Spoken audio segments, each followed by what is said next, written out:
इस कार्यक्रम के पुण्यार्जक हैं स्वर्गीय श्री फूलचंद जी, स्वर्गीय श्रीमती डगली देवी झांझरी के परिवारजन, पुत्र पुत्र वधू श्री प्रदीप, श्रीमती सरोज, श्री नरेश, श्रीमती सुमन, श्री सुनील, श्रीमती संगीता, श्री ललित, श्रीमती रजनी, श्री मुकेश, श्रीमती मोनिका, पौत्र पौत्र वधू श्री मोहित, एनी, राहुल, रीमा, आदित्य, मेघा, आशीष, सोनाली, वैभव, चेतना, पौत्री व पौत्री जवाई श्री आयुष जी, सोनम, श्री हेमंत जी, नेहा, श्री साहिल जी, भूमिका, पौत्र पौत्रियां रश्मि, अक्षत, दीक्षिता, सुनिधि, नमित, मानव, पड़पौत्र पड़पौत्रियां युवाना, लावण्या, इवान, विनाया, रियांस, वीर, नक्श झांझरी, कोछोर निवासी, मोहित परिवार, दीमापुर, तिनसुकिया, गुवाहाटी प्रवासी।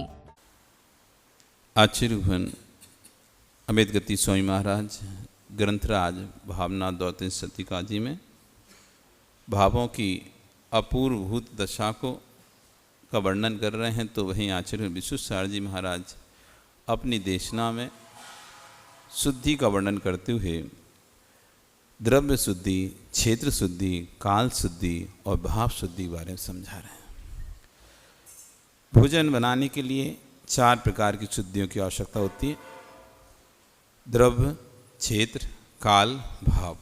जिसमें द्रव्य शुद्धि के अंदर हमने समझा था अन्न आदि का शोधन करना, ये द्रव्य शुद्धि का पहला भेद है। दूसरा, जल की व्यवस्थित बिलछानी करना और जल को व्यवस्थित छानना, ये द्रव्य शुद्धि का दूसरा भेद था। तीसरा भेद था अग्नि शुद्धि। जिस ईंधन से हम भोजन बना रहे हैं वो ईंधन को देखना कि कोई उसमें जीव तो नहीं है, पोके तो नहीं है, सड़ घुना तो नहीं गया, अथवा उनके बीच में कुछ है तो नहीं है। प्राचीन काल में लकड़ियाँ उपयोग होती थी, अब गैस उपयोग हो रहे हैं, तो गैस को भी एक बार देख लेना कि गैस के बंडल को हटा के उसको कोई जीव तो नहीं बैठा। ये अग्नि शुद्धि हो गई।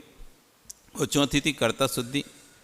लघु शंका के, दीर्घ शंका के वस्त्र नहीं होना चाहिए। धुले हुए वस्त्रों का उपयोग करना चाहिए। साफ वस्त्रों का उपयोग करना चाहिए।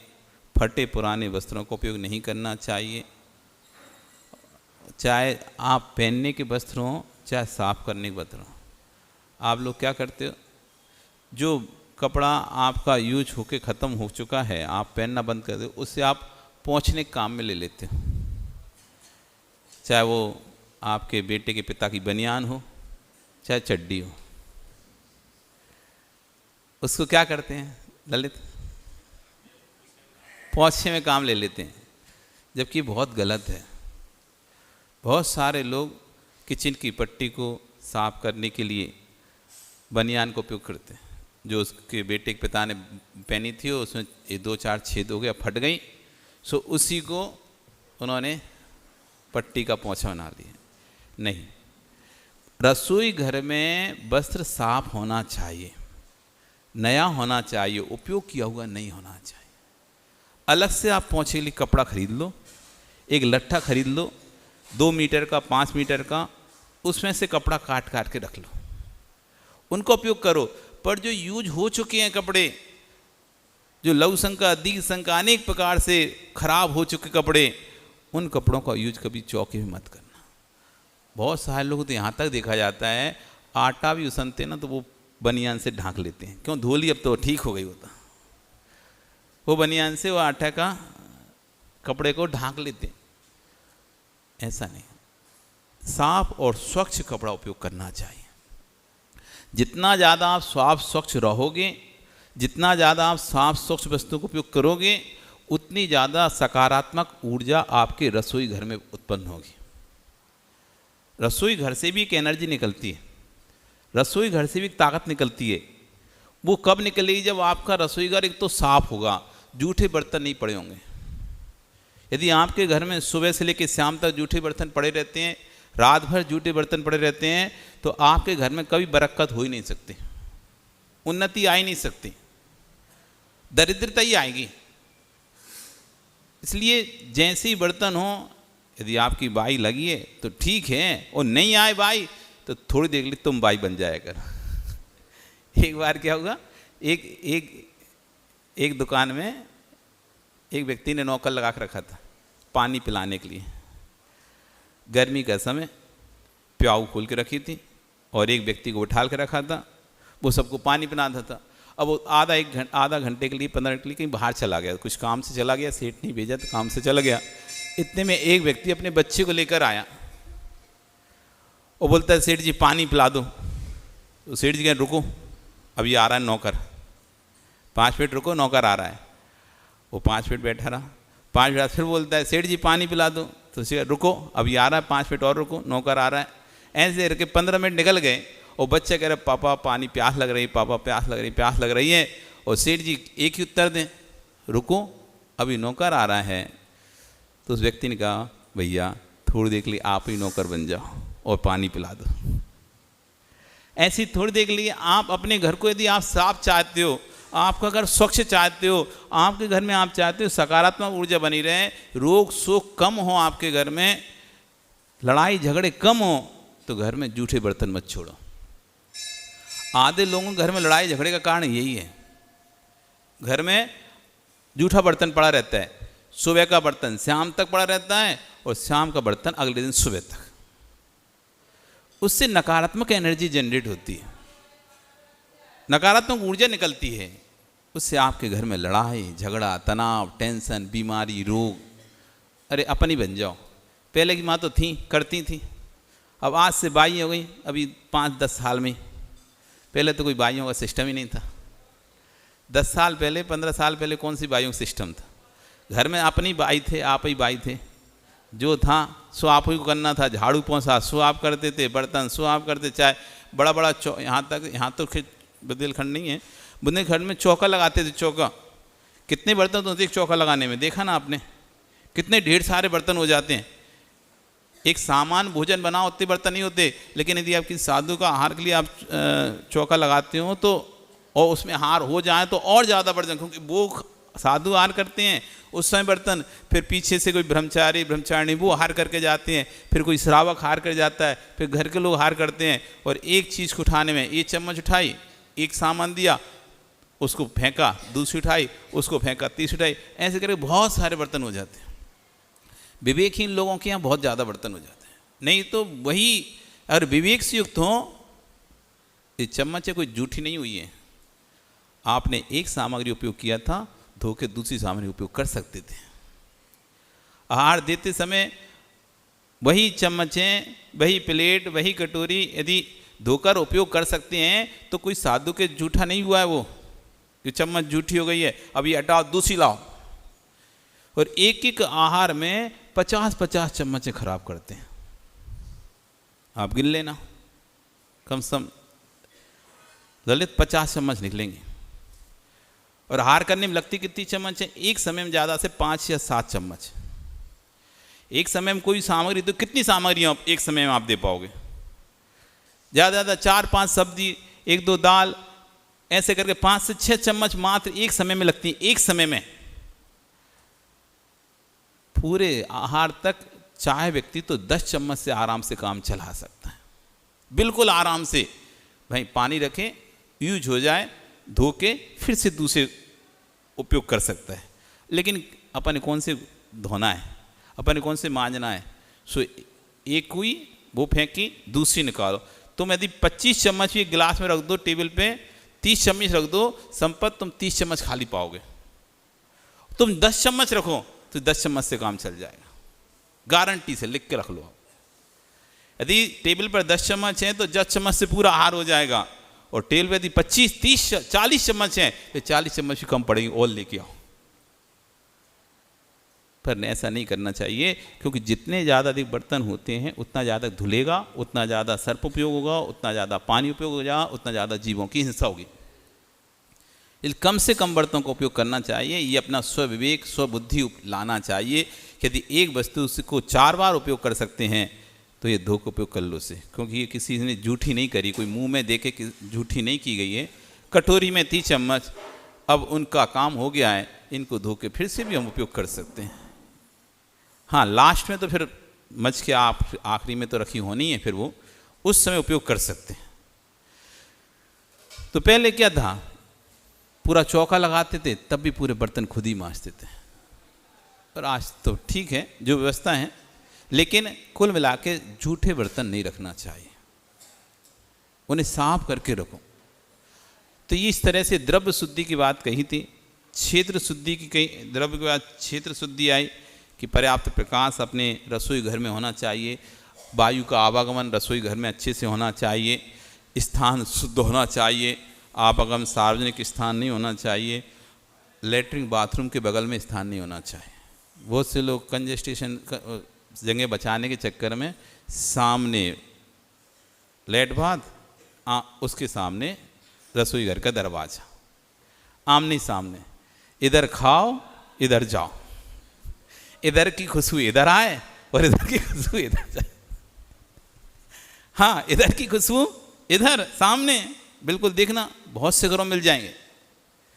आमने सामने लेटरिन बाथरूम के सामने किचन का द्वार, सो इधर की खुशबू उधर, उसमें बैठे बैठे उधर की खुशबू लो और यहाँ काम करते करते इधर की खुशबू लो, दोनों खुशबू का मिक्स। तो ऐसा नहीं, स्थान शुद्धि रखो, दूर होना चाहिए, दुर्गंधता से रहित स्थान आदि होना चाहिए कहा था। अब कह रहे हैं काल शुद्धि। योग्य समय का होना काल शुद्धि कहलाता है। भोजन बनाने की सबसे पहले ग्रहण काल शुद्धि, चंद्र ग्रहण सूर्य ग्रहण का काल नहीं होना चाहिए, कोई प्रकार का उल्कापात आदि नहीं होना चाहिए। जब आप भोजन प्रारंभ कर रहे हैं, बनाना शुरुआत कर रहे हैं, उस समय कोई चंद्र ग्रहण सूर्य ग्रहण का काल ना हो, उल्कापात आदि ना हो रहा हो, वो ग्रहण काल शुद्धि कहलाती है। दूसरा शोक काल शुद्धि, शोक नहीं होना चाहिए। इधर शोक चल रहा है, उधर ही आप चौका लगा के बैठ के, बगल में कोई मर गया, आपके आसपास में बाजू में कोई, वहाँ पर रोने की आवाज़ आ रही है जोर जोर से, शोक का काल चल रहा है, इधर आप उत्सव मना रहे हैं, तो हो सकता है वो आप उत्सर कर दे, अथवा उनके रोने से साधु का अंतराय हो जाए, क्योंकि साधु यदि कोई रोते हुए सुन लें तो अंतराय करके लौट आते हैं। तो शोक का काल नहीं चलना चाहिए। आसपास में शोक का काल हो रहा हो और ऐसे समय में आप, क्योंकि तुम्हारे घर में शोक का काल हो तो नहीं लगाओगे ना, वैसे ही नहीं लगाओगे, लेकिन अड़ोस पड़ोस में भी शोक का काल चल रहा है तो उस समय आपका चौका लगाना उचित नहीं है। वो कहे हमें तो शौक है और ये तो बड़े गाना गा रहे हैं, ये तो बड़े ढोल बजा रहे हैं साधु के आने पर, और हमारे घर में सुख हो रहा है, बगल में सुख हुआ है और ये ढोल बजा रहे हैं, तो वो बुरा मान सकता है, हो सकता है गाली गलौज कर सकता है, अनेक प्रकार से उपद्रव भी कर सकता है। तो शोक का काल नहीं होना चाहिए। उस शोक के काल में आपके यदि आसपास में शोक का काल चल रहा है तो ऐसे काल में भैया मत लगाओ, उपद्रव होने के चांसेस बढ़ सकते हैं, अथवा आपका ध्यान उधर रह सकता है। आपका कोई घनिष्ठ था, आपका मित्र था, आपका पड़ोसी था, आपको राग था, तो शोधन में ध्यान ही नहीं जाएगा, बार बार वही चीज़ दिमाग में चलेगी, अरे उसके यहाँ ऐसा हो गया, अच्छा नहीं हुआ, और उसी की याद में आपको हो सकता है अंतराय हो जाए आपसे वस्तु। क्योंकि बहुत सारा ऐसा नहीं कि देखते हैं तो दिखता ही है, कई बार हम देखते हैं पर दिखता नहीं है, ध्यान कहीं और रहता है और देखते कहीं और हैं। लोगों को लगता है कि ये व्यक्ति देख रहा है, लेकिन व्यक्ति देख नहीं रहा होता है। इसलिए कई बार लोग शिकायत करें हम तुम्हारे सामने लगे तो हमको देख रहे थे, तुमने फिर भी कुछ नहीं किया, तो कहते मैंने कब देखा तुमको भैया, तुम कब निकल गए पता ही नहीं चला, अरे तुम सामने ही देख रहे थे, हम तुमको जय जिनेंद्र करके निकले, तुमने मूड भी लाई थी, याद नहीं है। क्यों याद नहीं है? देखते हुए भी नहीं देख पा रहा था, क्योंकि उसको उपयोग कहीं और था। तो सुख के काल आदि हो, मरण का काल हो, दुख का काल हो, ऐसे काल में भोजन मत बनाओ। फिर कह रहे हैं रात्रि का काल, रात्रि काल शुद्धि, रात्रि के समय में नहीं बनाना चाहिए। कोई भी चौका आदि लगाते हैं शुद्धि का, चाहे आपको बूरा बनाना हो, चाहे आपको कोई भी चीज़ बनानी हो, नहीं तो आप सोचते हैं अभी शाम को 6 तो बजे और बनाते बनाते रात हो जाती है आपकी। दूध औंटना है, चलो माँ बाप औंट के रख ले रहे, कल सुबह सुबह टाइम नहीं मिलेगा तो रसगुल्ला बनाना है या कोई भी बर्फ़ी बनानी है तो उसके लिए मावा लगेगा, तो अभी रात में ही औंट ले रहे मावा, तो रात में मावा औंट के रहे, तो रात्रि काल बूरा बना लिया, मावा बना लिया, अथवा कोई और सामग्री आपने जो कि अगले दिन तक चल सकती है, ऐसा सोच के वो आपने रात्रि में बना के तैयार कर लें। करते हैं, बहुत सारे लोग करते हैं, साधु के लिए नहीं तो तुम्हारे लिए तो खुद बनाती हो तुम, रात में सामान बना ले, सुबह काम आ जाएगा, रात्रि में तैयार कर लिया, तो इस तरह से रात्रि काल को ध्यान रखना चाहिए। रात्रि काल में कोई भी क्योंकि और ये रात्रि काल का निषेध है, और वो भी निषेध है कि लाइट जला के दिन में भी बना रहे ना, वो भी रात्रि काल ही है। लाइट जला के दिन में ही बना रहे हो ना, वो भी रात्रि काल ही है। ये नहीं समझना कि हमने दिन में बनाया है, वो रात्रि काल ही कहलाता है। तो रात्रि काल की शुद्धि, रात्रि का समय नहीं होना चाहिए। ये काल शुद्धि चल रही, कौन किस काल में भोजन तैयार करें, तो कह रहे हैं कि सूर्य या चंद्र ग्रहण का काल ना हो, शोक या दुख का काल ना हो, रात्रि काल ना हो। 34 कह रहे हैं प्रभावना काल, यानी विशेष उत्साह नहीं चल रहा चाहिए।